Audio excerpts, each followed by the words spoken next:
gouvernement malien a demandé au FMI un programme qui soutient en fait votre politique et votre développement à travers le CRED. Et nous sommes là pour ça. Donc notre conseil d'administration a approuvé ce programme soutenu par la facilité élargie de crédit. Et l'objectif de notre visite, notre première visite, c'est de passer en revue est-ce que les politiques sur lesquelles nous nous sommes mis d'accord au mois de juin, est-ce que les critères, les objectifs ont été atteints? Donc ça, c'était l'objectif de cette revue. Et donc au cours de ces 10 derniers jours, nous avons examiné l'exécution budgétaire et discuté des réformes entreprises par le gouvernement et aussi de celles que le gouvernement va entreprendre dans le futur. Donc la première chose que j'ai le plaisir d'annoncer, c'est que nous sommes donc parvenus à un accord préliminaire qui nous permettra de recommander à notre conseil d'administration la conclusion de la première revue du programme appuyé par la FEC. Donc, selon le calendrier actuel, ça veut dire que le conseil d'administration devrait examiner nos conclusions début janvier et cette revue devrait être conclue à ce moment-là.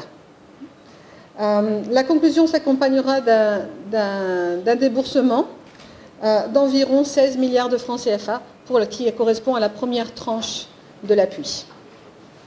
Alors, cette visite pour nous, c'est aussi l'occasion de faire un peu le point sur la situation économique du Mali.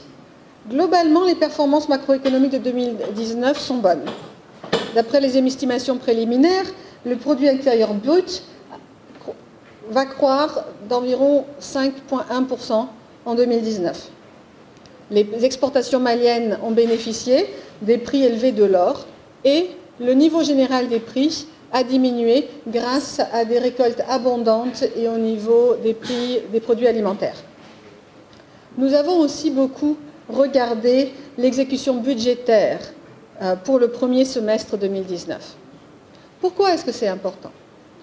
Parce qu'aucun gouvernement ne peut mettre en place des politiques de développement sans pouvoir mobiliser des recettes domestiques intérieures. Et tels étaient les grands objectifs prioritaires du programme, c'est de remettre sur les rails les mobilisations domestiques du Mali. Alors, le gouvernement a poursuivi ses efforts de mobilisation des ressources internes et a mis en place des mesures correctrices au niveau des régies d'assiette. Ces mesures ont porté leurs fruits et on peut voir une grande différence au niveau des recettes cette année par rapport à 2018. Nous vous en félicitons. C'est essentiel pour que l'État puisse mettre en œuvre tous ses projets de développement. Presque tous les critères de performance à fin septembre 2019 ont été atteints.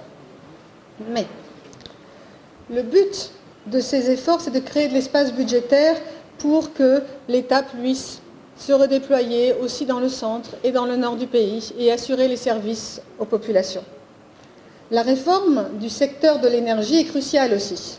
Et nous sommes encouragés par le contrat de performance que EDM a signé avec l'État et qui devrait permettre à terme d'assurer un meilleur approvisionnement des populations tout en retrouvant un équilibre financier à moyen terme.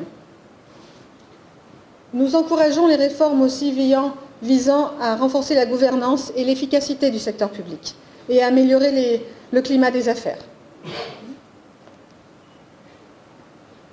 Nous remercions les autorités pour toutes les discussions franches et constructives que nous avons pu avoir au cours de ces 10 jours, ainsi que la chaleureuse hospitalité qui nous a été réservée. Et je reste à votre disposition pour toute question que vous pourriez avoir. Merci.